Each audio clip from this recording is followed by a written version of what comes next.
रात लगभग 3 बजे का समय था। चारों तरफ सिर्फ तूफान और बारिश की आवाज गूंज रही थी।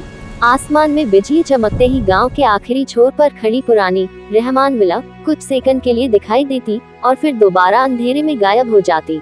गांव के लोग कई सालों से उस घर के पास भी नहीं जाते थे, क्योंकि सब जानते थे उस घर में कुछ तो है। कुछ लोग कहते थे रात होते ही ऊपर वाले कमरे से रोने की आवाज आती है, और कुछ लोग कहते थे सफेद कपड़े पहनी एक छोटी लड़की खिड़की के पास खड़ी दिखाई देती है। लेकिन शहर से आए 3 दोस्त राहत, नाबिल और सियाम इन बातों पर बिल्कुल विश्वास नहीं करते थे। उस रात उन्होंने फैसला किया आज की रात वो उसी हवेली में बिताएंगे। जैसे ही वे रहमान विला के सामने पहुँचे, अचानक उनकी गाड़ी बंद हो गई। नाबिल हंसते हुए बोला अगर भूत हुआ भी ना तो आज उसके साथ सेल्फी लेकर वायरल कर दूंगा। लेकिन सियाम को पता नहीं क्यों बहुत बेचैनी हो रही थी। उसे लग रहा था जैसे अंधेरे से कोई उन्हें देख रहा हो। तीनों ने धीरे धीरे हवेली का दरवाजा खोला। दरवाजा खुलते ही एक बर्फ जैसी ठंडी हवा उनके शरीर से टकराई। अंदर पुराना फर्नीचर, दीवारों पर फफूंदी और हर तरफ मकड़ी के जाले थे। ऐसा लग रहा था जैसे कई सालों से यहाँ कोई आया ही नहीं। अचानक ऊपर की मंजिल से किसी के चलने की आवाज आने लगी। तीनों एक दूसरे की तरफ देखने लगे। राहत बोला चलो ऊपर चलते हैं। जैसे ही वे सीढ़ियां चढ़कर ऊपर पहुंचे, उन्होंने देखा कि लंबे अंधेरे गलियारे के आखिर में एक छोटी लड़की खड़ी है। सफेद कपड़े, लंबे गीले बाल और झुका हुआ चेहरा। वो लड़की धीरे धीरे बोली तुम लोग यहाँ क्यों आए हो?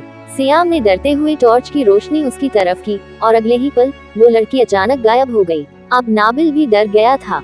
वो कांपती आवाज में बोला भाई मुझे लगता है हमें यहाँ से चले जाना चाहिए। उसी समय गलियारे के आखिरी कमरे का दरवाजा अपने आप खुल गया। कमरे के अंदर सिर्फ अंधेरा था। तीनों धीरे धीरे कमरे के अंदर गए। कमरे के कोने में एक पुरानी लकड़ी की मेज रखी थी। उस मेज पर धूल से भरी एक पुरानी डायरी पड़ी थी। राहत ने डायरी खोली। पहले पन्ने पर लिखा था जो भी इस घर में आता है वो कभी वापस नहीं जाता। पन्ने पलटते ही उन्हें पता चला कि कई साल पहले इस घर में एक परिवार रहता था। उनकी छोटी बेटी मीरा एक रात रहस्यमय तरीके से मर गई थी। कुछ लोग कहते थे कि उसकी हत्या हुई थी और कुछ लोग कहते थे कि उसने खुद अपनी जान ले ली थी। लेकिन उसकी मौत के बाद से इस घर में अजीब घटनाएं शुरू हो गईं। डायरी के आखिरी पन्ने पर लिखा था मीरा आज भी इस घर में मौजूद है। अचानक कमरे का दरवाजा जोर से बंद हो गया। सियाम भागकर दरवाजा खोलने गया, लेकिन ऐसा लग रहा था जैसे बाहर से कोई दरवाजा पकड़कर खड़ा हो। फिर दरवाजे के बाहर किसी के पैरों की आवाज आने लगी। नाबिल कांपती आवाज में बोला कौन है वहाँ? अचानक कमरे की लाइट अपने आप जल उठी और उन्होंने जो देखा उसे देखकर उनके शरीर के रोंगटे खड़े हो गए। कमरे की छत से एक इंसान उल्टा लटका हुआ था। उसकी आंखें पूरी काली थी, चेहरे पर एक डरावनी मुस्कान और उसकी गर्दन धीरे धीरे घूम रही थी। सियाम जोर से चीख पड़ा। उसी पल पूरा कमरा अंधेरे में डूब गया। फिर बहुत धीमी आवाज में एक लड़की बोली क्या तुम मेरे साथ खेलोगे? अचानक किसी बर्फ जैसे ठंडे हाथ ने सियाम के कंधे को छुआ। सियाम जैसे ही पीछे मुड़ा, उसने देखा वही छोटी लड़की उसके बिल्कुल पीछे खड़ी थी। इस बार उसका चेहरा साफ दिखाई दे रहा था।